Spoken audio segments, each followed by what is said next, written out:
Iran ও যুক্তরাষ্ট্রের সংঘাত আজ শুধু কূটনৈতিক বা সামরিক উত্তেজনার মধ্যে সীমাবদ্ধ নয়।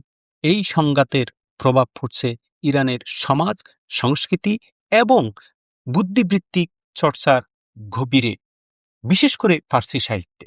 নিষেধাজ্ঞা, রাজনৈতিক চাপ, সাংস্কৃতিক বিচ্ছিন্নতা ও তথ্যযুদ্ধের এই সময়ে প্রশ্ন উঠছে, ফার্সি সাহিত্য কি কেবল অতীতের গৌরবের স্মৃতিতে আবদ্ধ থাকবে, নাকি এই সংঘাত তাকে নতুন ভাষা ও নতুন প্রতিবাদের পথে নিয়ে যাবে?